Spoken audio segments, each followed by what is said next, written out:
Level 2 of speaking is this: explain the gospel. So no doubt as these Christians were sharing their stories with people as they scattered to the various towns they went, they were asked follow-up questions. Christian, what's a Christian? Jesus, who's Jesus? Why would you give up everything to follow him? And just as an aside real quick, isn't it interesting that these thousands of Christians all willingly and gladly paid that price? And I have to wonder, would we do it today?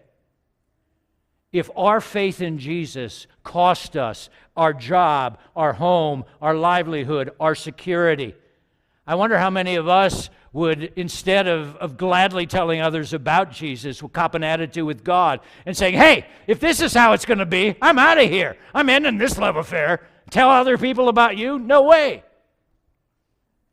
They did it gladly. The other thing I want you to see about them is they were able to answer these questions.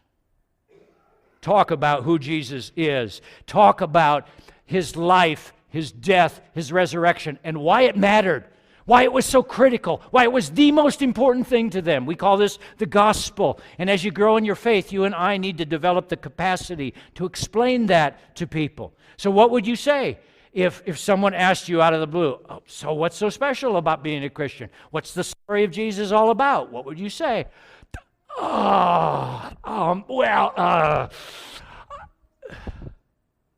There are some nice tools available that we can master to help us with this. There's one called the bridge. How many of you heard of the bridge? I've got a few slides to illustrate here. Let's show the first slide. You could be sitting in a restaurant with someone asks, what is Christianity all about? You could take a napkin and draw a few pictures. You could say, well, you know what? Here's what it's about. God created us to be in a relationship of love with him. He created us to know him and to love him and to trust him. And we were to walk and talk and be with him.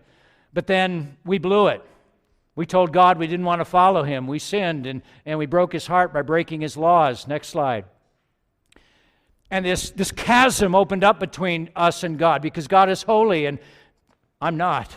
I've got all this evil inside of me and I know it's there. And so I can't be as close to God as we were at the beginning. And then I try all kinds of good things to try and impress God. Next slide. I try and be good enough, and all kinds of people and religions tell me if I'm good enough, maybe he'll God accept me, but I know, looking in that mirror, that there is no way that I can get back to God on my own power. And that I deserve his judgment. I don't deserve his love.